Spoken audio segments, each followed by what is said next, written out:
ময়না পালতো, ময়না তোতা পাখি যেটা কথা বলে পালতো। একদিন সকালে বাহির হইতেছে, ময়না বড় দামি হয়, অনেক দামি পাখি। তো বাহির হইতেছে, তো ময়না জিজ্ঞাসা করতেছে মালিক কোথায় যাবে? শিকার খেলতে যাব, শিকার জঙ্গলে। আমার ভাইদের সাথে দেখা হলে আমার একটা সালাম দিও।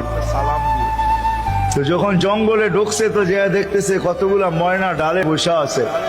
তো নিজের ময়নাটার সালামের কথা মনে উঠছে, তো ডাক দিয়া কইতেছে শোনো, তোমাদের মতো একটা ময়না আমার বাড়িতেও আছে, সে তোমাদেরকে সালাম দিছে। এই কথা বলতে দেরি এই ময়নাগুলা ডালের থেকে পড়া মরতে দেরি হয় না। তার মন খারাপ হয়ে গেছে যে ওর সালামে এমন কি বিষ মিশানো ছিল যে এত দামি দামি 12-13টা ময়না মরে গেল।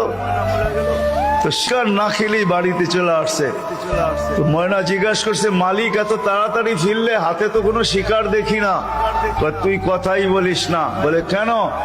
তোর সালামে এমন কি বিষ ছিল যে তোর সাথীদেরকে সালাম দিতে দেরি, একটু মরতে দেরি হয় নাই।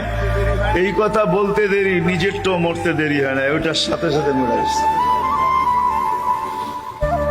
তো খাঁচার দরজা খুলা সামনে নিয়ে অনেকক্ষণ কাঁদছে, না লড়েও না চড়েও না, চক্ষুও খোলে না। আর কতক্ষণ কানবে? বাস ওইখানে তো ওইখানে লাইখা যে উঠা দাঁড়াইছে ময়না, বাস উড়া চালে বসা গেছে। তো বলছে এটা কি করলি? আমার বন্ধুরা আমাকে খবর দিছে, দেখ আমাদের মতো যদি বাগানে বাগানে ঘুরতে চাস তো মরার আগে একবার মরার ভান করে দেখ, তুইও আমাদের সাথে উঠতে পারবি, জঙ্গলে জঙ্গলে ঘুরতে পারবি।